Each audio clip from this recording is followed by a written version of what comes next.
The boy at the gate. Wind howled across red, mesa like something wounded, carrying dust and memory in its teeth. The ranch gate moaned on its hinges, swinging just wide enough for a small figure to slip through. The boy came first, thin, dirt-caked, gripping the reins of a mule that looked half dead. His voice tore through the wind. "Sir, please. Sir, open up. Please hide my mom." From the porch, a man stepped into the fading sun. Elias Boone's shadow stretched long across the red dirt, his eyes squinting against the glare.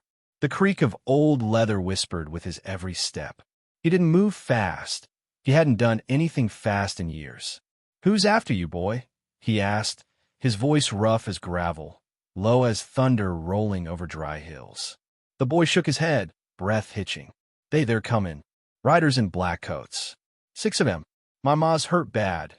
She's back there in the wash. Please, sir. They'll kill her if they find her." Elias didn't answer right away. His eyes drifted past the boy, down the road. The sky to the west was bleeding orange, and in that light, he could see the faint rise of dust. Riders, no doubt.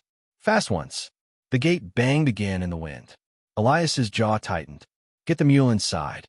The boy's face broke with relief. He tugged the animal through as Elias closed the gate behind them, dropping the heavy latch. The sound rang like the end of something. Inside the corral, the ranch seemed to hold its breath. The barn loomed like an old memory, dark, half collapsed, still standing out of sheer stubbornness. "Where's your mother?" Elias asked again. "Down by the creek bed, maybe half a mile. I couldn't carry her." Elias looked out at the horizon once more. The dust plume was closer now. He could almost taste the gunpowder in the air. "Stay here," he said, already moving toward the stable. The boy's voice broke. "They'll kill her, sir, please." Elias stopped, turned. The wind tugged at his coat. For a heartbeat, something passed over his face, a flicker of pain, recognition. He saw another boy in that same desperate cry, his own son, fevered and fading on a bed that smelled of whiskey and loss. He spat once into the dirt hard. "Get inside the house. Bolt the door." Then he was gone, a fading shape swallowed by the glare. The wash cut deep through the land like an old scar. Dusk crept fast now, laying long shadows that turned every rock into a threat. Elias found her where the boy had said, half hidden beneath a tumble of sage, her dress dark with blood and dust. Her face was pale, but her eyes flickered open as he knelt. "Easy now," he muttered. "You picked a bad place to bleed out." Her lips moved, cracked and dry. My boy." "He's safe," Elias said. "For now." She tried to rise, but the pain bent her back down. He tore a strip from his sleeve, pressed it against the wound at her side. The blood soaked through almost at once. "They coming for you?" A nod, barely. "They think I killed someone." "I didn't." "Never do," Elias muttered, glancing up the ridge.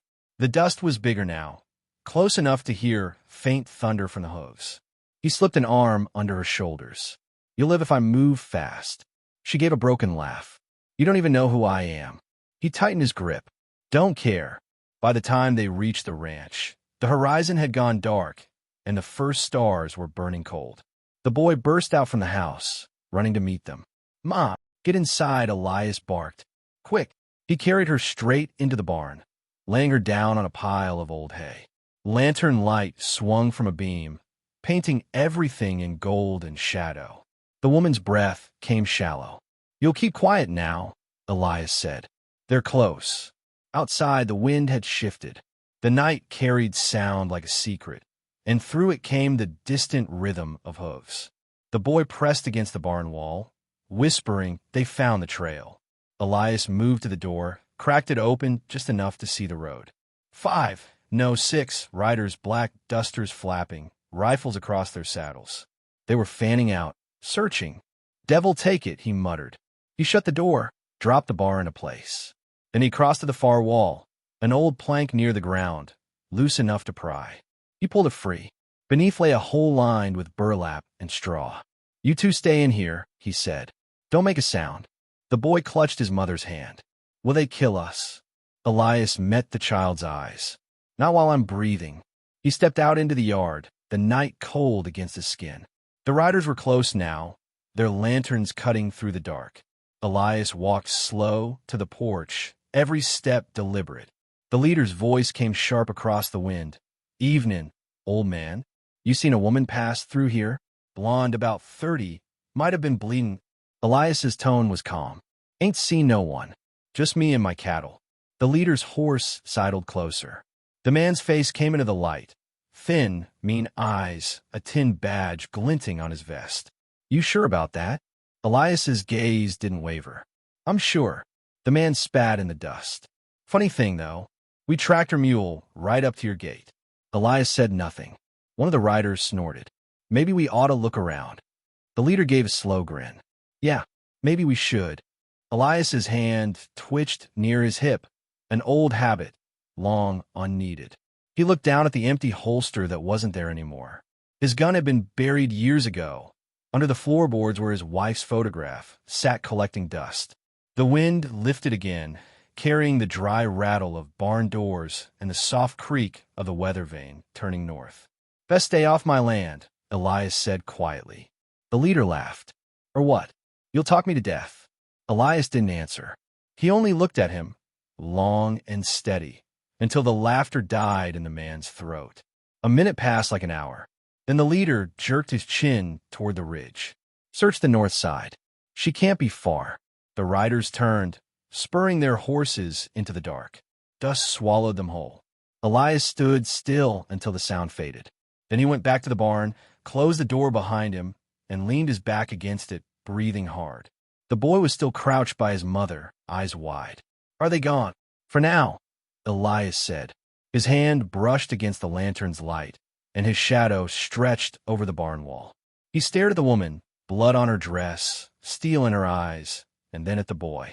He knew that look, the same one he'd once seen in his mirror. Loss, fear, and the stubborn will to keep living. Elias turned away, toward the far end of the barn. Under a rusted shovel and a coil of rope, a shape waited beneath the dirt, a long, narrow box. He brushed the dust away, fingers tracing the old wood. "God help me," he whispered. Then he lifted the lid. Inside lay a gun belt and a .45 Colt Peacemaker, the leather cracked with age, but the metal still gleaming faintly in the lantern light. Outside, the wind carried a far-off echo of hooves, coming closer again.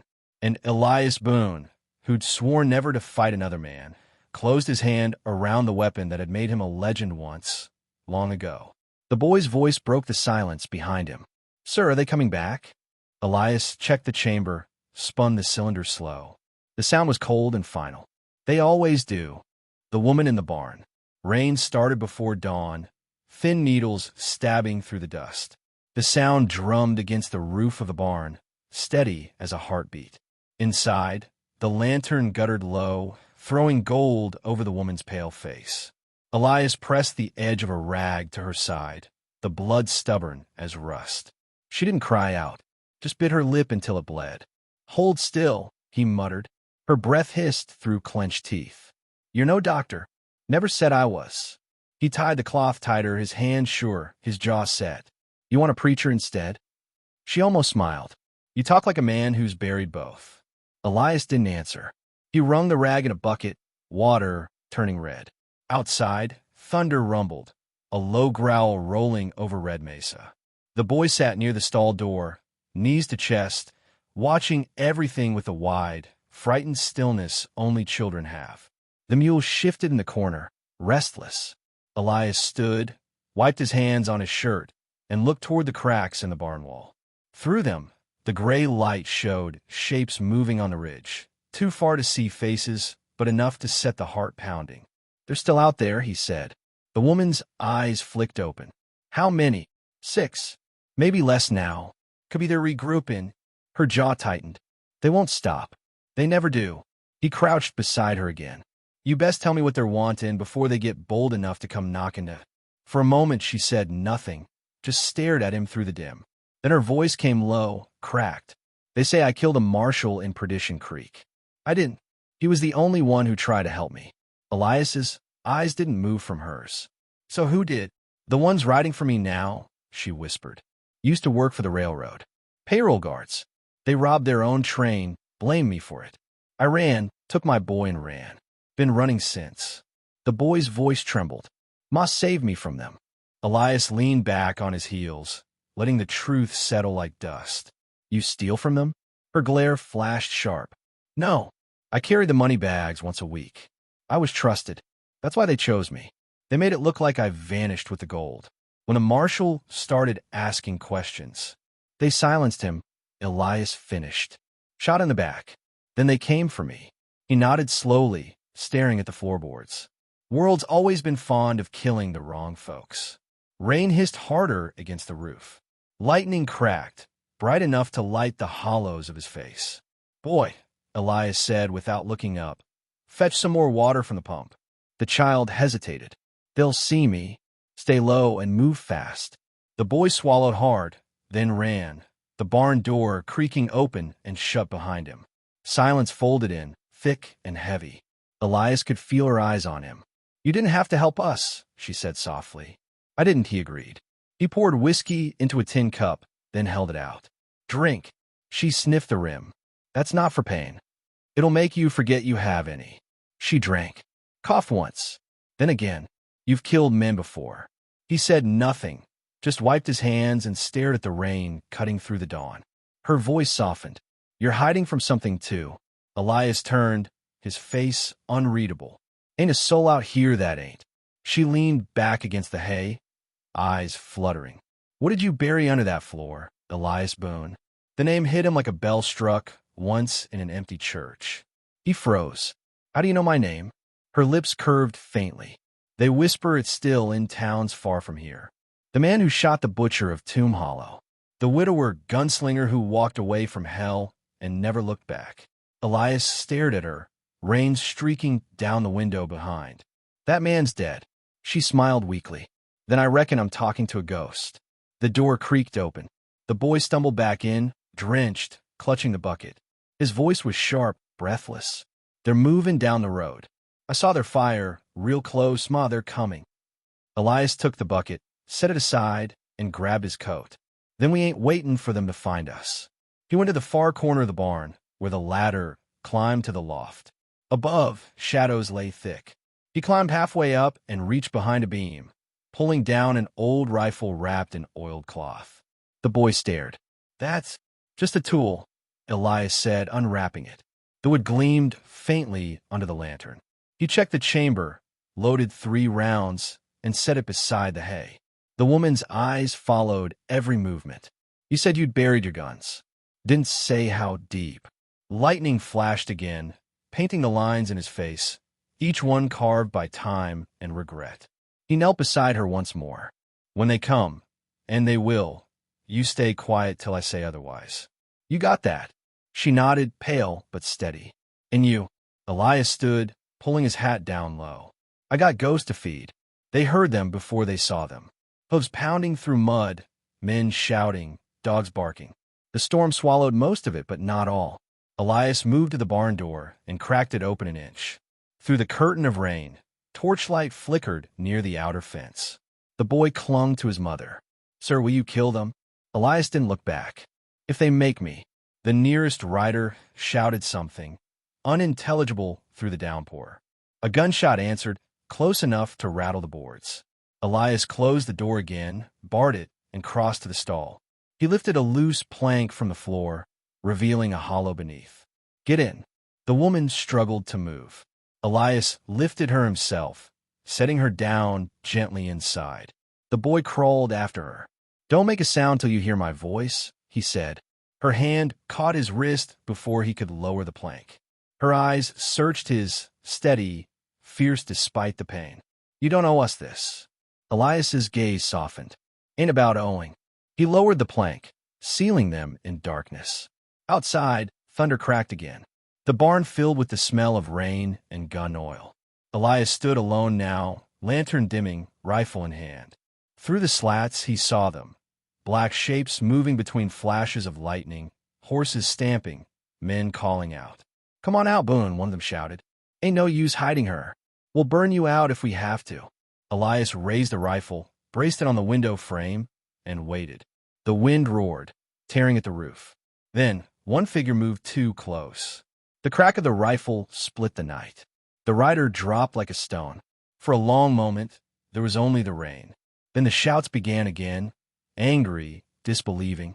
Elias chambered another round, eyes calm, heart steady. Down below, under the boards, the boy whispered in the dark, "He's fighting for us, Ma." And in the narrow hollow, the woman pressed her son close and whispered back, "No, child, he's fighting for something he lost." Outside, lightning blazed white. And in that flash, the legend of Elias Boone came alive again, weathered, weary, unyielding. He whispered to the storm, "Guess peace never meant to stay long in Red Mesa." Then he lifted the rifle once more and fired. The riders from perdition. Morning bled slow across the valley, pale light spilling over smoke and trampled earth. The air stank of rain, powder, and horses. Elias Boone stood at the edge of his porch, rifle slung low, watching 6 riders crawl over the ridge like carrion birds circling a carcass. They come back. The lead rider, broad-shouldered and cold-eyed beneath a wide black hat, lifted a hand. The others spread out behind him, rifles across their saddles. Their horses pawed the ground, restless. "Boone," the leader's voice carried, rough as grit. "You got something belongs to me." Elias didn't answer. The boy's face peered through the curtain in the cabin window, small, pale, afraid. Behind him, the woman lay weak on the cot, clutching the wound that still hadn't closed. The man on horseback grinned, showing a broken tooth. "Name's Marshal Harlan Voss. You remember me?" Elias did. He didn't move, but the memory flashed like heat, gunfire, mud, the blue-gray uniforms of a war that left no victors. "I remember," Elias said, voice low. Voss's grin widened. "Good. Then you know I don't leave things half done. You're harboring a murderer, Boone. That woman in your house killed a federal marshal and stole gold from the Union Rail line. Step aside, and I'll take her quiet." Elias spat into the dust. "You ain't talking nobody." The riders laughed, ugly and mean. One spat tobacco, another chamber round. Voss's voice hardened. "Don't make me put you in the ground, old friend. Law's law." "You ain't law," Elias said. "You're what's left when it dies." The wind shifted then, cold and sharp. It carried the creak of leather, the scent of rain-soaked iron. For a moment, the world went still. Then Elias said, calm as a prayer, "You got till I count 3 to ride off this land." Voss sneered. "Or what?" Elias raised his rifle.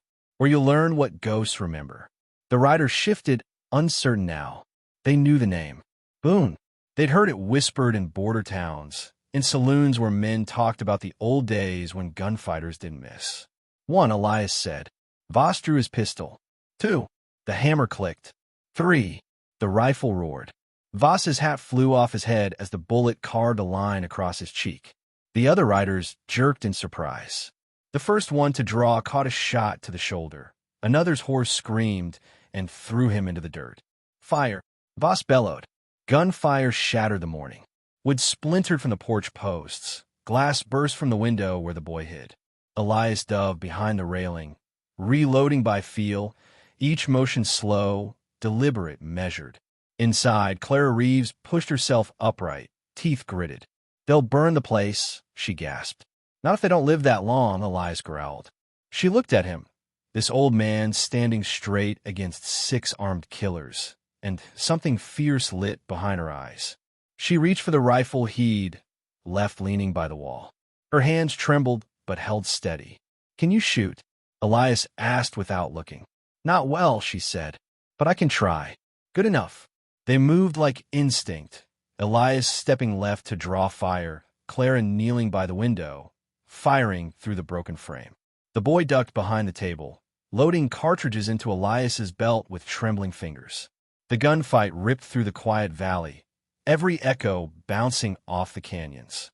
One rider fell from his saddle, clutching his chest. Another crawled behind the trough, returning fire wild and panicked. Voss's voice rose above it all, snarling. "You always were a fool, Boone. You can't save her. She's a snake, same as me." Elias chambered his last round, fired once, and a man's scream cut the air short. "Difference is," he muttered, I don't bite unless I have to. Then silence. Smoke drifted low across the yard. The boy's small hands covered his ears. Elias breathed hard, eyes on the ridge. They'll circle. Wait for me to step out. Clara's voice came thin but steady. Let me draw them off. They want me. You move, they'll kill you. So we'll stay in, she said, reloading the rifle with shaking fingers. Elias's gaze softened for the briefest heartbeat. Then he shook his head. You ain't dying on my land. Outside, hoofbeats shifted, 2 riders peeling off, flanking through the brush. Elias moved fast, grabbed his revolver from the holster slung on the wall. The boy watched him, watched the change that came over the man. The quiet rancher was gone. What stood there now was something older, harder. Elias stepped off the porch, boots sinking into wet dust. His shadow stretched long across the ground. "Voss," he shouted. "You want her? Come take her." A single shot cracked from the left, grazing his arm. He didn't flinch. Return fire, one motion, clean, cold, final. The rider dropped without a sound. Another charge from the right. Elias turned, fired twice. The man toppled backward, horse rearing and bolting into the sage. Voss cursed, ducking behind a fallen post. "You're fighting ghosts, Boone. You'll die same as the rest of us." Elias stepped closer, slow, deliberate, the revolver smoking in his hand. "Difference is, Harlan, I made peace with mine." Voss fired. The bullet tore through Elias's sleeve, close enough to burn. Elias kept walking. The sound of rain began again, soft, steady. It hissed over the smoking guns, over the broken fence, over the bodies sprawled in the mud. Inside the house, Clara struggled to stand. The boy clung to her arm. "He'll die," he whispered. She looked out through the shattered glass. "No," she said, voice shaking. "He's already died once. This is just what's left of him fighting to stay human." Outside, the last exchange came fast. Voss fired first. The bullet struck the porch beam, splintering inches from Elias's head. Elias's return shot found the man's leg, spinning him from the saddle. Voss hit the dirt hard, rolling, grabbing for his gun. Elias's boot found it first, kicking it away. They faced each other, 2 men carved by the same past, same sins. Voss's voice rasped. "You should have stayed dead, Boone." Elias's eyes were tired but steady. "Maybe, but not today." He cocked the revolver. The sound froze in the rain. Then a voice from the window cut through the air, small, trembling, the boy's. "Sir, don't." Elias's finger hesitated on the trigger. The boy's eyes were wide, pleading. "If you kill him, you'll be like them." For a long second, nothing moved. Only the rain fell between them. Elias lowered the gun. "Get off my land," he said. Voss staggered to his feet, bleeding, limping toward his horse. "This ain't over." "It is," Elias said. The outlaw mounted up, spurred the horse, and vanished into the storm. Elias turned toward the house. The rifle hung loose in his hand. Clara was standing at the doorway now, her face pale, eyes shining with something between sorrow and gratitude. "You spared him," she whispered. Elias looked past her, toward the boy. "Didn't do it for him." He holstered his gun. "Did it for what's left of me." The wind picked up again, sweeping through the valley, carrying away the smell of gunpowder and blood. Elias Boone stood alone in the rain, the last of the smoke curling up behind him like a prayer the sky wouldn't answer. Over my dead body. The night burned orange before it ever went black. Flames climbed the barn roof, smoke writhing against a bruised sky as the wind carried sparks over the dry prairie grass. The air was thick with gunpowder and sweat. Caldwell stood in the doorway of the burning barn, the rifle braced against his shoulder, his hat low, the firelight flickering across the deep lines in his weathered face. His left arm trembled. The old wound from Antietam still cursed him on cold nights, but his eyes didn't flinch. "Get inside," he barked over his shoulder. The widow, Sarah, clutched her boy against her chest, her shawl catching embers that died before they could burn. "I ain't leaving," she whispered. Her voice cracked, but her stance didn't. "You are," he said, cocking the lever with a click that sounded like judgment. "Take him to the cellar. Lock it. Don't come out till I call your name." A shot rang out. Splinters from the barn door exploded beside him. Caldwell spun, firing into the dark. One man fell. Two more shapes moved through the smoke, closing in. The gang had come. Their leader, Cass Danton, strode out of the haze like something born of hellfire. Long coat whipping behind him, silver star pinned mockingly on his vest, as if he were the law. "Evenin', Marshal," he called, voice soaked in whiskey and venom. "Word is, you're harboring a fugitive woman and her brat. Hand 'em over, and I might let you keep breathing long enough to watch your ranch burn." Caldwell stepped into the open yard, the ground crunching under his boots. "This is my land," he said. "Ain't yours to command." Cass smirked. "Wasn't yours either once. I recall you hanging up your badge, hiding from the world. What's one more ghost to bury out here?" The fire roared behind them, horses shrieking in the corral. Caldwell spat in the dirt. "You talk too much." Then he fired. The shot hit Cass's shoulder, spinning him backward. His men opened up in a storm of lead, bullets shredding fences, kicking up dust and sparks. Caldwell dove behind a wagon, reloading with the speed of a man who'd done it too many times before. He popped out, took one down. Another charge from the flank. Caldwell's revolver barked twice, dropping him cold. Then silence. Smoke drifted low. The flames hissed in the wet hay. A voice, small, terrified, cut through it. "Mr. Caldwell?" "The boy." Caldwell froze. He turned just as a shadow moved from behind the trough. Cass, bleeding but alive, gun leveled, eyes blazing with hate. "You should have stayed dead, Marshal." The boy screamed. Caldwell lunged. The shot went off. Hot metal grazed his ribs, but he didn't stop. He slammed into Cass, the two of them crashing into the dirt, rolling through embers and blood. The revolver skidded away. Cass swung a knife, the blade catching Caldwell's sleeve, tearing through flesh. Caldwell grunted, drove his fist into Cass's jaw. Then again, bone cracking, breath gone. Cass shoved him off, reaching for the fallen gun. Caldwell grabbed a burning plank and slammed it down across Cass's hand. Cass howled, trying to rise. Caldwell's boot pinned his chest. "I told you," Caldwell rasped, eyes burning with something old and righteous. "Over my dead body."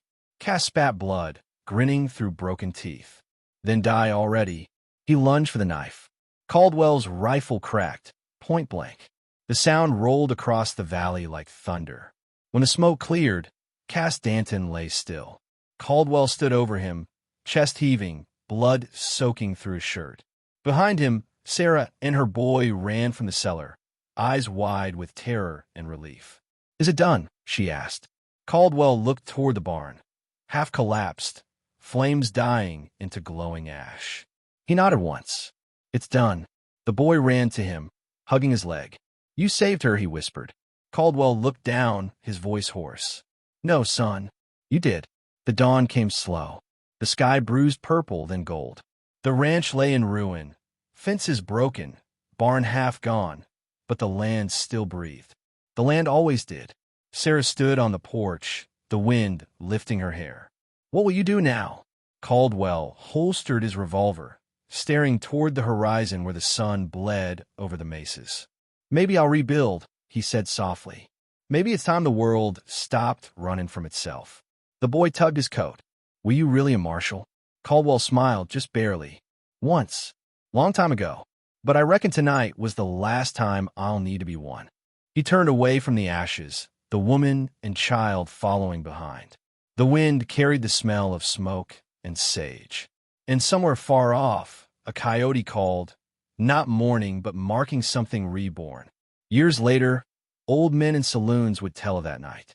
They'd lean close over whiskey glasses and say, "That was the night the ghost came for a boy's mother, and an old lawman stood between hell and mercy." And when they'd raise their glasses to toast the nameless rancher who'd once been the fastest gun west of the Rio Grande, someone would whisper the words that had lit the legend. "Over my dead body."